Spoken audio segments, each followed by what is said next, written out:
Hello everyone, कैसे हो आप सब लोग। एक बार ज़रूर ध्यान देना, अगर आप या आपकी फैमिली मेम्बर्स में से कोई आईआईटी जैम के लिए अकेडमी का सब्सक्रिप्शन लेना चाहता है तो 4 दिन से पहले पहले ले लीजिए, क्योंकि 4 दिन के बाद जो है इसके ऊपर प्राइस इंक्रीज़ होने वाली है। इसके सब्सक्रिप्शन की जो फीस है उस पर तो आपको एक्स्ट्रा चार्ज देने से अगर बचना है तो 4 दिन के अंदर अंदर आईआईटी जैम का सब्सक्रिप्शन ले लीजिए और एक्स्ट्रा चार्जेस पे करने से बचिए।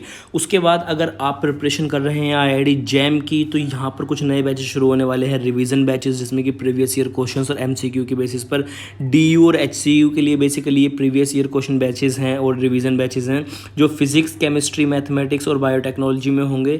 21 अप्रैल से शुरू हो रहा है। लिंक इसका नीचे डिस्क्रिप्शन में दिया हुआ है, जाकर खुद को एनरोल कीजिए और एक्स्ट्रा चार्जेस से बचने के लिए अनअकैडमी का सब्सक्रिप्शन 4 दिन के अंदर अंदर ले लीजिए। उसके बाद भी अगर आपको चाहिए कि आपको 10% डिस्काउंट और चाहिए तो यहाँ पर एक कोड लिखा हुआ है चॉक टॉक 10। इस कोड को आप जैसे ही रेफरल कोड वाले सेक्शन में डालेंगे आपको एडिशनल 10% डिस्काउंट मिल जाएगा। हेलो एवरीवन, कैसे हो आप सब लोग। उम्मीद करता हूँ बहुत अच्छे होंगे। आज के वीडियो में मैं आपको बताने वाला हूँ कोविड-19 जो हमारा एक वायरस है या कोई भी वायरस, उसके न्यू स्ट्रेन कैसे बन जाते हैं। एक ही वायरस कैसे रेजिस्ट कर सकता है खुद को किसी वैक्सीन के अगेंस्ट, किसी डिजीज के अगेंस्ट, या फिर मान लीजिए हमारे बॉडी में किसी वायरस ने हमें इन्फेक्ट किया, बाद में फिर वही वायरस दूसरी तरह से कुछ चेंजेस करके आया, फिर से हमें इन्फेक्ट कर दिया। हमारी बॉडी उसके लिए तैयार नहीं थी, उसके प्रोटेक्शन के लिए, उसके इन्फेक्शन से फाइट करने के लिए। तो ये वायरस कैसे बदल जाते हैं, कैसे इनके न्यू स्ट्रेन बन जाते हैं। एक पुराना वायरस है, जब उससे नया एक वो दूसरा वायरस बनता है थोड़े बहुत चेंजेस होकर, तो उसे कहते हैं वायरस का न्यू स्ट्रेन। तो कोरोना वायरस के केसेस अभी फिर से बहुत ज्यादा बढ़ रहे हैं, तो आपके लिए ये जानना शायद बहुत ज्यादा जरूरी होगा कि न्यू स्ट्रेन कैसे बनते हैं वायरस के और ये कैसे हार्म कॉज कर सकते हैं ह्यूमंस में और इनके क्या क्या इफेक्ट हो सकते हैं ह्यूमन बॉडी के ऊपर। तो बने रहिएगा इस वीडियो में। आज मैं आपको यही बताऊंगा कि न्यू स्ट्रेन कैसे बनते हैं वायरस के, खास तौर से जो ये हमारा कोविड-19 का वायरस है, इसके जो कोरोना वायरस है इसका स्ट्रेन कैसे बना है नया और ये कैसे हमको इफेक्ट करेगा। तो मान लीजिए ये एक वायरस है, मैं इसको नाम देता हूं वायरस ए, एक वायरस है।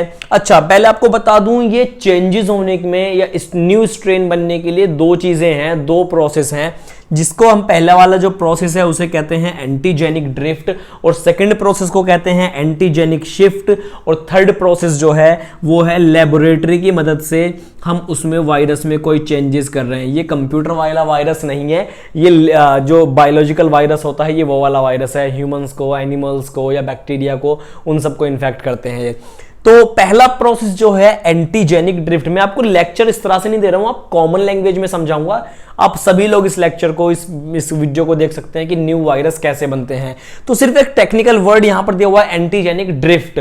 तो इसमें क्या होता है, देखिए कोई भी वायरस रहेगा उसके अंदर एक स्पेशल चीज होती है। जैसे ह्यूमंस में होता है डीएनए, वैसे ही जेनेटिक मटेरियल वायरस के अंदर भी होता है। इसमें आरएनए होता है, यानी कि सिंगल स्ट्रैंड वाला होता है। तो एक वायरस है ए, कुछ टाइम के बाद मान लीजिए उसने ह्यूमंस को इन्फेक्ट किया, हमारे डीएनए में जाकर उसने अपना डीएनए मिला दिया, फिर वहां से नए कॉपी बनाए, किसी एनिमल को इन्फेक्ट किया। मान लीजिए ऐसा होता रहा कई सालों तक, ईयर्स तक, मतलब कि काफी सालों तक ऐसा होता रहा, 5 से 10 साल या 20 साल तक ऐसा होता रहा। और धीरे धीरे जो इसका जो जेनेटिक मटेरियल था उसमें कुछ और थोड़ा बहुत चेंजेस आ गए, या फिर ऐसा हुआ कई बार ऐसा होता है कि जब जेनेटिक मटेरियल इनका नया बनता है उस टाइम पर थोड़े बहुत जो है एरर आ जाते हैं न्यू जेनेटिक मटेरियल में, तो वहां पर थोड़े बहुत नए जेनेटिक मटेरियल में चेंज हो जाएंगे एरर आने की वजह से। इस तरह के चेंजेस, बेसिकली कोई भी वायरस कितना ज्यादा खतरनाक है वो डिपेंड करेगा इस जेनेटिक मटेरियल के ऊपर, या फिर इसका जो बाहर के प्रोटीन होती हैं, प्रोटीन, इसका जो बाहर वाला एरिया होता है इसको प्रोटीन बोलते हैं, मतलब प्रोटीन की बनी होती है सारी चीजें, इसके ऊपर ज्यादातर ये जेनेटिक मटेरियल के ऊपर डिपेंड करता है। तो कौन सा वायरस कैसे वर्क करेगा, कैसे इन्फेक्ट करेगा, ये सब कुछ इसके जेनेटिक मटेरियल के ऊपर डिपेंड करता है। तो जैसे जैसे उसमें चेंजेस होते रहेंगे उसके इफेक्ट वैसे वैसे चेंज होते रहेंगे। ये वायरस नंबर ए है, कुछ सालों तक इसने इन्फेक्ट किया ह्यूमंस को या एनिमल्स को, बहुत थोड़े थोड़े लेवल पर, और इसमें कुछ कुछ चेंजेस हो गए। तो इस प्रोसेस को, जो बहुत स्लो प्रोसेस है, इस प्रोसेस को हम बोलते हैं एंटीजेनिक ड्रिफ्ट। इसमें थोड़ा बहुत जो उसका जेनेटिक मटेरियल है वो चेंज हो गया और उसने नई तरीके की बीमारी कॉज करनी शुरू कर दी। लेकिन ज्यादातर वायरस जो होते हैं वो म्यूटेशन, बेसिकली ये सारा प्रोसेस क्या कहलाता है, म्यूटेशन कहलाता है।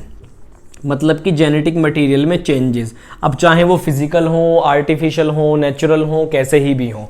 तो ये सारा प्रोसेस म्यूटेशन है। एंटीजेनिक ड्रिफ्ट एक स्लो प्रोसेस है, नेचुरल प्रोसेस है, जिसमें कि धीरे धीरे उसका जेनेटिक मटेरियल या तो एरर्स की वजह से गड़बड़ कर रहा है, या फिर उसने ह्यूमंस को और एनिमल्स को इन्फेक्ट किया, उनका जेनेटिक मटेरियल थोड़ा सा इसके वायरस में आ गया, वहां से थोड़ा बहुत इसका जेनेटिक मटेरियल चेंज हो गया। लेकिन ये इतना ज्यादा खतरनाक नहीं है।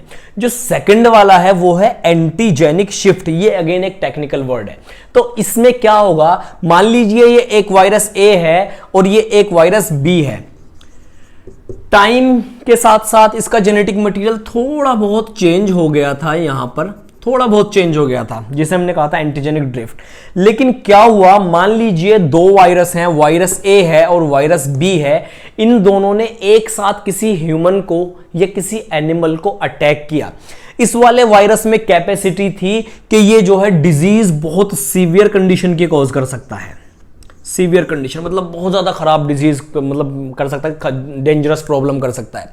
ये वाले वायरस के साथ ये इसमें एडवांटेज इसके पास था, ये खासियत थी इसकी कि ये इन्फेक्ट बहुत जल्दी कर सकता है, मतलब कि एक दूसरे से बहुत जल्दी ट्रांसफर हो सकता है, एयर के जरिए, वाटर के जरिए, डायरेक्ट कॉन्टैक्ट के जरिए। इन दोनों ही ने ही क्या करा, इन्होंने सिंगल एक ह्यूमन के ऊपर अटैक कर दिया। एक ह्यूमन के ऊपर ये दोनों वायरस चले गए और एक ही साथ बॉडी में एंटर कर गए। वहां क्या हुआ, इन दोनों ने खुद को रेप्लिकेट किया और इन दोनों का जो जेनेटिक मटेरियल था वो आपस में मिल गया। उसके लिए एक अलग टेक्निकल टर्म है, लेकिन वो बच्चों के लिए जो पढ़ाई करते हैं इस फील्ड की, उन लोगों के लिए, वायरोलॉजी वालों के लिए, वो हम यहां पर नहीं पढ़ेंगे। सिर्फ इतना बताऊंगा, इसका जेनेटिक मटेरियल और इसका जेनेटिक मटेरियल आपस में मिल गया। तो इसकी जो खासियत थी कि ज्यादा डिजीज कॉज कर रहा है वो भी, और जो इसकी खासियत थी कि जल्दी से ट्रांसमिट हो जाएगा एक ह्यूमन से दूसरे ह्यूमन में, वो भी आपस में मिल गई और एक नया वायरस बन गया तीसरा तरीके का इस ह्यूमन से निकल के। एक ऐसा वायरस जो डिजीज भी कॉज कर सकता है बहुत जल्दी और जो फैल भी सकता है बहुत जल्दी। तो कुछ इसी तरह की चीजें हुई थी। कोविड-19 का जो वायरस है, पहले ये एक सिंपल सा था, मतलब ठीक है, पेंडेमिक थी, एक महामारी थी, बीमारी कर रहा था ये, ब्रीथिंग प्रॉब्लम्स, कुछ इस तरह की चीजें थी इसमें। लेकिन क्या हुआ, इसमें ये किस तरह से इसका जेनेटिक मटेरियल चेंज हुआ, अभी उसके ऊपर कोई रिसर्च अभी पूरी पक्की नहीं हुई है, रिजल्ट नहीं आया है। लेकिन इसका किसी रीजन से इसका जेनेटिक मटेरियल चेंज हो गया। इसमें क्या हुई, म्यूटेशन हो गई। कौन से टाइप की म्यूटेशन रही होगी, एंटीजेनिक म्यूटेशन। इतनी जल्दी से चेंजेस हो गया ज्यादा इसका डीएनए, तो उसकी वजह से ये वायरस और ज्यादा खतरनाक हो गया। और आप देख सकते हैं जो सेकंड वेव है कोरोना की, वो बहुत ज्यादा मुश्किल है। इसमें लोग मर ज्यादा रहे हैं, मोर्टेलिटी रेट काफी ज्यादा है। तो दुआओं की जरूरत है लोगों को, क्योंकि वैक्सीन इसके अगेंस्ट इतनी ज्यादा अच्छे से काम नहीं कर रही, क्योंकि वैक्सीन जो बनी हुई थी वो पुराने कोविड-19 के लिए थी, लेकिन यहां पर इसका जेनेटिक मटेरियल चेंज हो गया, ये इसका न्यू स्ट्रेन बन गया। तो ऐसे बनते हैं वायरस के न्यू स्ट्रेन। दो वायरस का आपस में जेनेटिक मटेरियल मिल जाए। ज्यादातर क्या होता है जब वायरस, सॉरी यहां पर लाइट की कुछ दिक्कत है, कोई नहीं, लेक्चर खत्म कर रहे हैं। ज्यादातर क्या होता है कंडीशन में कि जब वायरस आपस में म्यूटेशन होती है तो उनकी जो डिजीज कॉजिंग कैपेसिटी होती है वो थोड़ी कम हो जाती है, लेकिन कुछ केसेस में बढ़ जाती है, जैसे कि कोविड-19 के केस में हुआ, म्यूटेशन हुई और वो और ज्यादा खतरनाक हो गया। और जो वैक्सीन हमने बनाई थी वो पुराने कोविड-19 के लिए थी, लेकिन सेकंड वेव में ये म्यूटेशन न्यू स्ट्रेन आ गया और ये और ज्यादा खतरनाक है। तो आपको समझ में आ गया हो तो वीडियो को लाइक कर देना और चैनल को सब्सक्राइब कर लेना इसी तरह के अपडेट्स के लिए। आज के वीडियो में इतना ही, मिलते हैं नेक्स्ट वीडियो में। Thanks for watching this video.